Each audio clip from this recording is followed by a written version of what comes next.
Euromaxx highlights. And here's your host, Robin Merrill.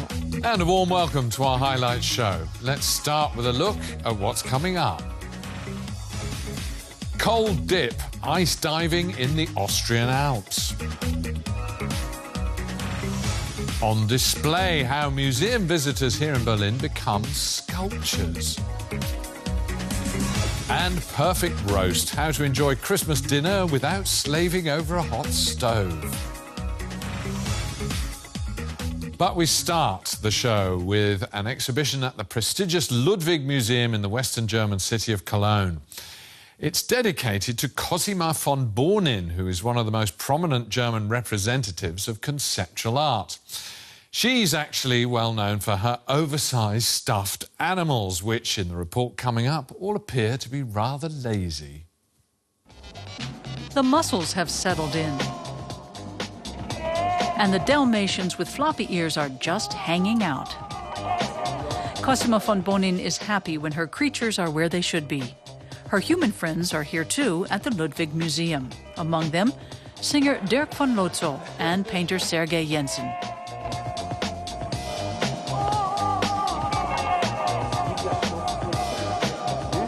The show is entitled Cut, Cut, Cut, just like what a film director calls out at the end of a successful shoot. Now Bonin has turned the museum into one huge children's room. Dirk von Lotzo and man of the theater René Polish read out her text, I am many. I really am many. I catch whatever is in the air. I steal from everybody, like a crow. I'm simply greedy.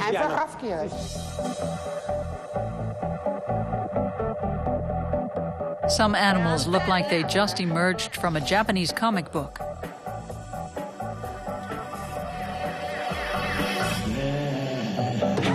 Kozma Fun Bonin mixes things up. Her stuffed animals are her trademark product.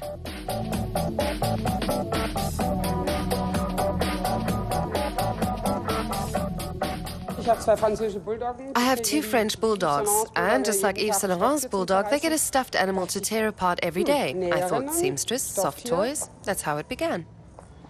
So ging das los. Mussels on skateboards. Crabs behind bars. 70 works are on show. Le serpent rouge et toi qui dors. A common motif is laziness, and so her keyword sloth certainly makes sense. This is the Lazy Susan series. Everything rotates at a leisurely pace. It's the yearning to totally take it easy, and that includes the artist herself.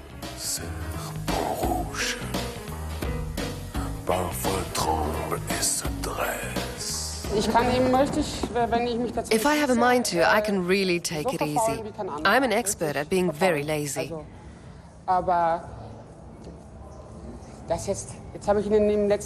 Last year I did 9 exhibitions, so that wasn't being lazy. But laziness is a great basis on which to survive all that. You have to work very hard to be so lazy.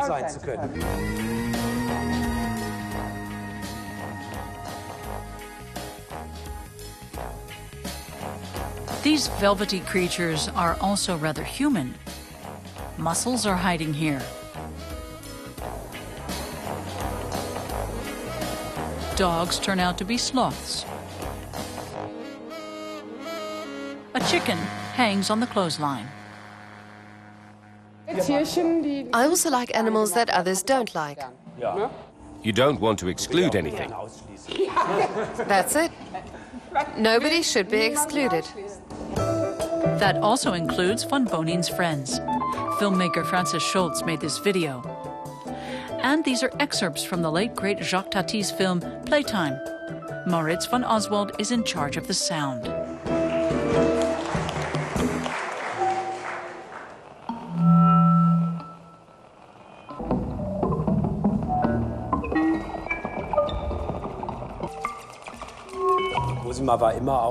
Cosima has musician friends, and she's incredibly interested in music. Artists should be friends with musicians, and they should be friends with architects and so on. That's way better than just stewing in your own juice. You don't have to be a raving intellectual to enjoy the show. There is plenty to captivate and amuse for all.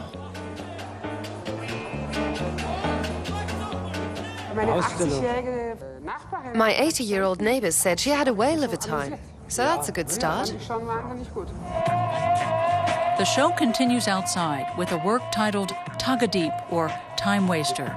Seated high up on an umpire's chair, wasting his time, is Pinocchio.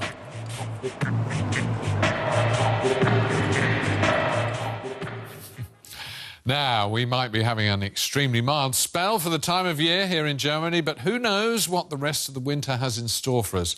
Of course, when temperatures do fall below zero, the lakes here in Europe start to ice over and become the perfect location for extreme sportsmen, or crazy people as I like to call them, to go diving. Our reporter joined a few of these ice divers who braved the shivering depths in Austria.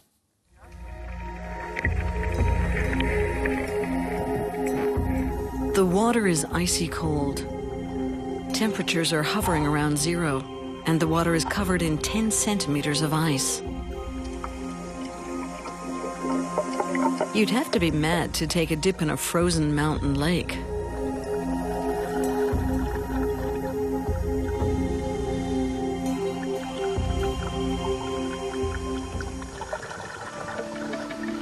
But here in the Alps, between the Austrian states of Tyrol and Salzburg, that's exactly what this group is going to do.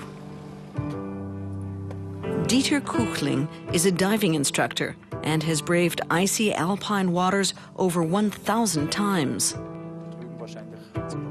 The Finkausee Lake is covered with ice and snow, but the divers are undeterred.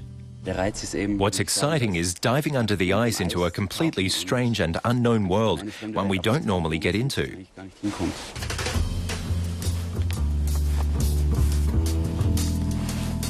Ice diving is a high-tech sport. A large amount of equipment is required, and a dry suit is a must. As are at least 2 compressed air tanks and pressure gauges. Dieter Kuchling has drawn up a backup plan for today in case of emergencies. He knows exactly where a helicopter could land. Safety is the first priority.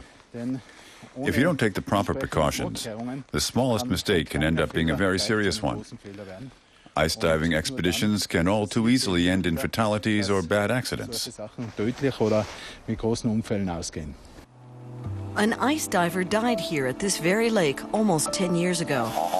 Kuchling prepares these expeditions painstakingly to avoid another disaster.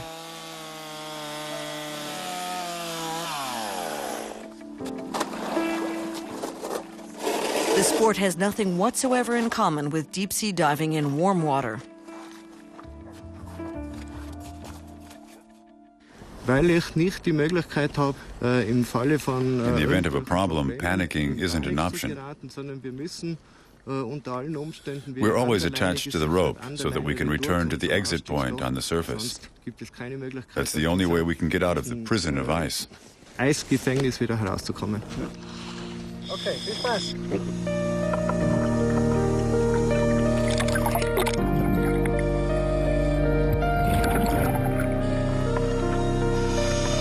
Ice divers work in pairs, taking turns going under. One person always remains at the exit point. It's a wonderful experience. The light fluctuations, and of course the fish, who tend to stay pretty still. There's nowhere for them to disappear to, so you can see them up very close.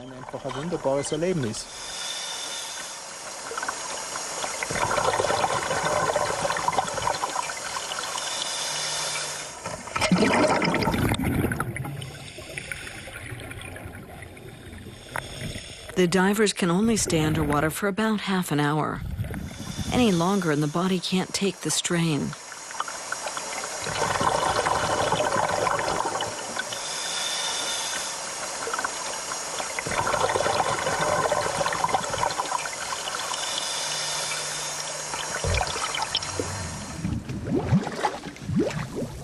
Daniel Deutsch and Hannes Grösbacher are veteran ice divers. But even they find these freezing temperatures exhausting. 0 degrees. Boy, it's really cold. Feels great, though.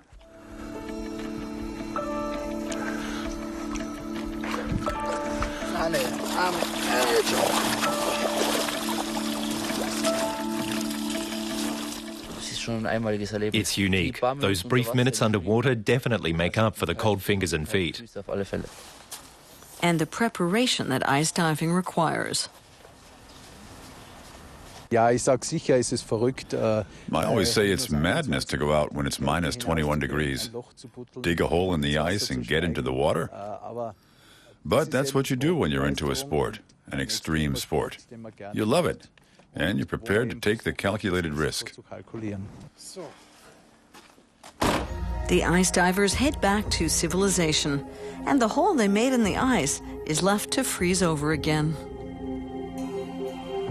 Until they return, time seems to stand still here in the wintry Alps.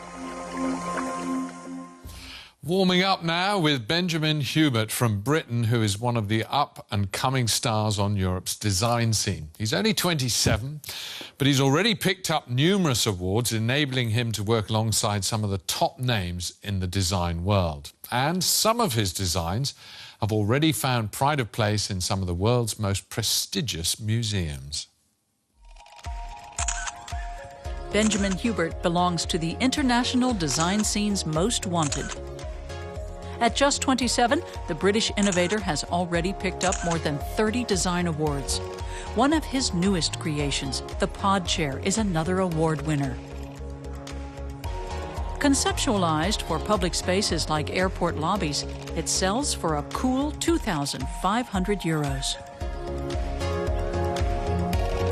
A large upholstered product has timber, staples, glue, textile, foam, and we replace all of that with a single felt shell, which is made from recycled PET bottles. And when you sit into it, the sound drops a little, and you create your own sort of room-in-room experience. Chairs inspired by the contours of wooden boats or purely original designs. Benjamin Hubert likes to experiment with traditional techniques and modern materials. He studied industrial design and graduated in 2007. He quickly opened his own studio in North London at the tender age of 23. Actually, our break for the studio was a series of concrete pendant lights about 3 or 4 years ago. And the idea was taking a low-value commodity like concrete and elevating its value and people's perception of how it can be used. So it doesn't need to be the newest material in the world, but I think if you change people's perception of it and the context of it, people see it in a totally different light. Hubert is known for working with the meticulousness of a scientist. The young designer is inspired by a range of features found in materials, favoring raw fibers and textures that he often finds in old factories.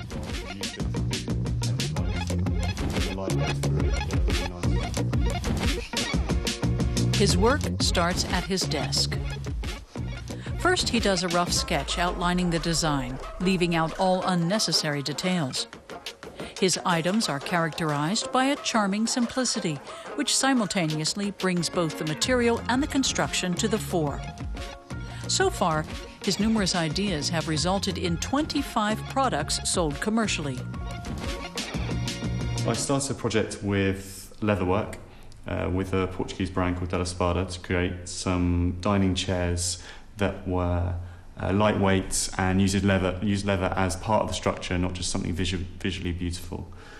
So we did lots of research and we found an automotive leather stamping factory that used it to upholster seats, steering wheels and that kind of thing. And really, that was much more to give an industrial context to leather and not such a craft-oriented context. The chairs are part of a collection of furniture and lamps made from natural materials like leather, wood, and Carrara marble. Benjamin Hubert's work is sold throughout the world. Some of his designs are already museum pieces. Big-name international brands are all jostling to collaborate with the young designer. His pendant lamps in high gloss coated aluminum are already considered a design classic. Every designer wants their work to be classic, but you can't. I think you have to do what you believe in, and then if that turns out to have longevity, then great. But I think simplicity is very important in the work, so we let the materials talk for themselves, the construction to talk for itself, and everything else is quieter and secondary. Benjamin Hubert, a young designer many expect even bigger things from in the future. Certainly a big chair. Our next report takes us to the Deutsche Guggenheim Museum here in Berlin. Now, when you go to an exhibition, it's not that common for spectators to be able to get involved with the artistic process. But with Polish artist Pawel Althamer, you can get so involved that you'll never forget your visit. In this exhibition, he's using the general public for his plastic sculptures, so he's named it In Progress, which is obviously rather appropriate.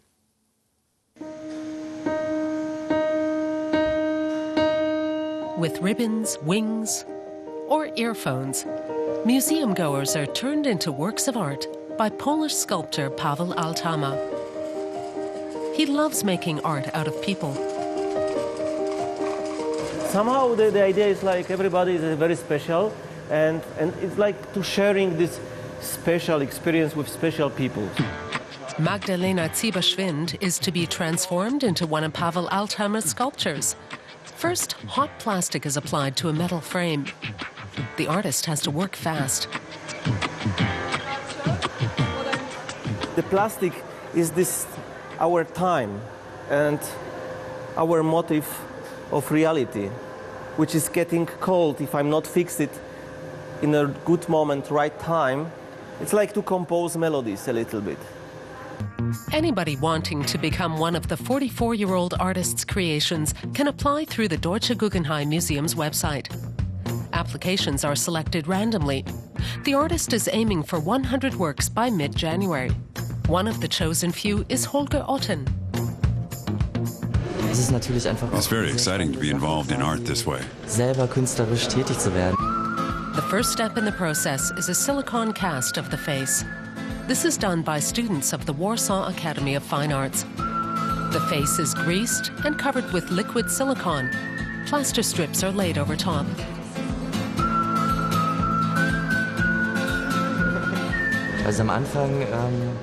At first, it feels like something's running down your face. It's kind of odd.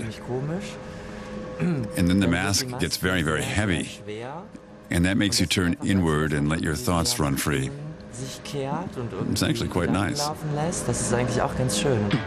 Magdalena Zieberschwind's cast has already hardened and been applied to the metal framework.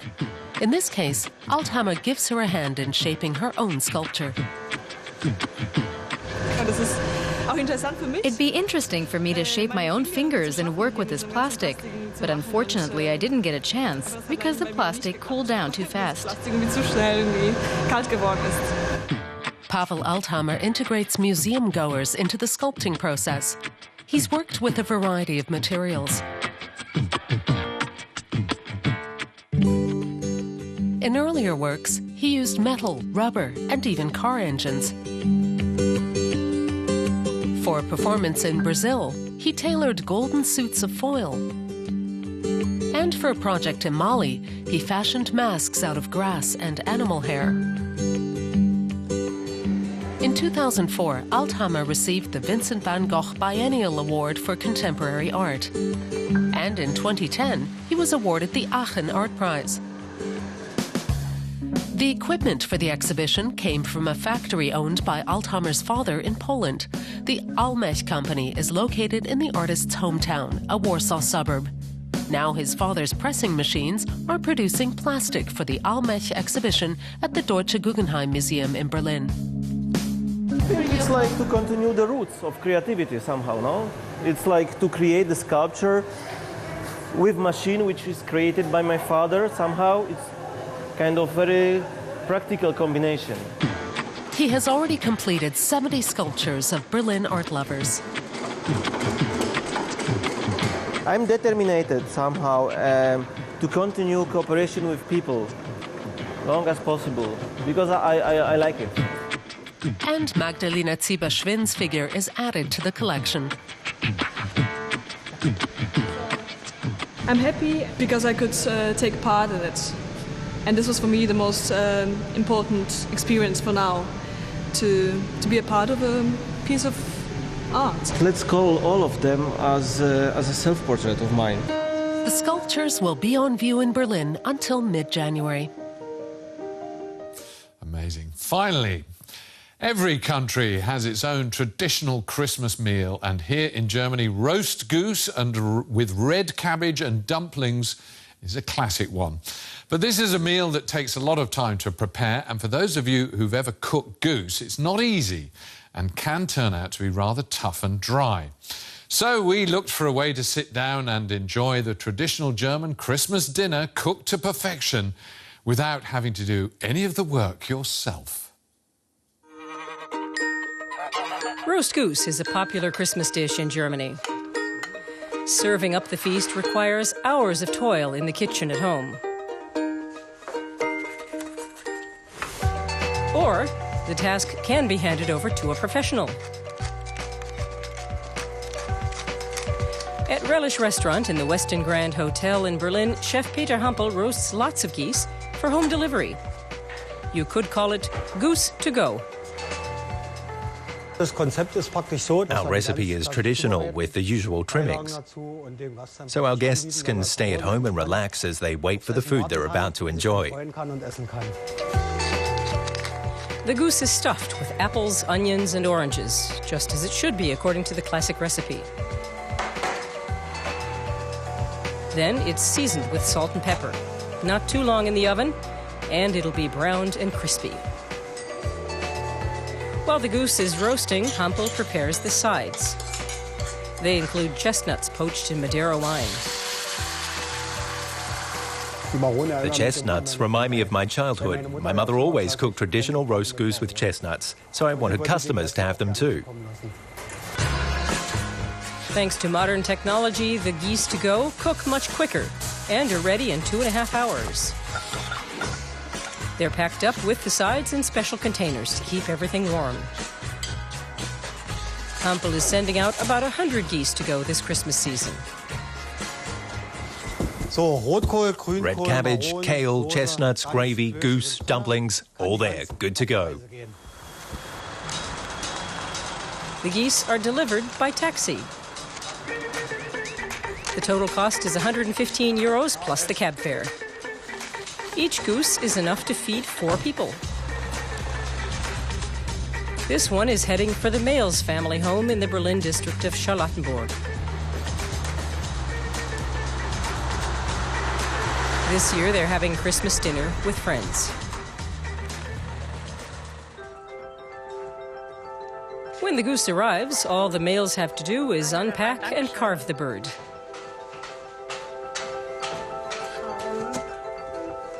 Michaela Males enjoys cooking, but this time she prefers to leave that to a professional, so she can concentrate on being a good host.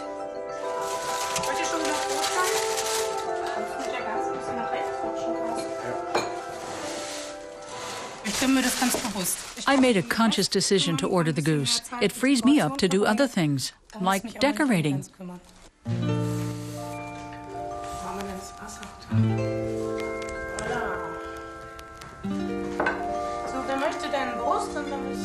It's a stress-free alternative to home cooking.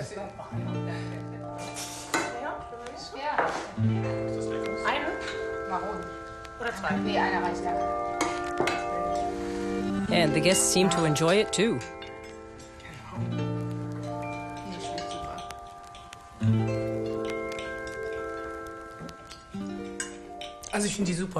It's so much more relaxed this way, and it tastes just the way it should. Crispy on the outside and tender inside.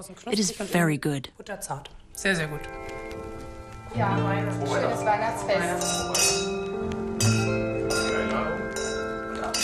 For the males, it's the perfect Christmas dinner.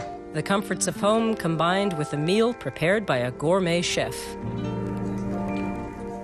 Well, you didn't think you were going to get Christmas dinner cooked for you for free, did you? Before we go, here's our website, dw-world.de/English/Euromaxx. But that's it for this edition. Just time for me to wish everyone happy holidays, and whatever you're cooking, I hope it tastes delicious. From myself and all the crew here in Berlin, bye-bye for now.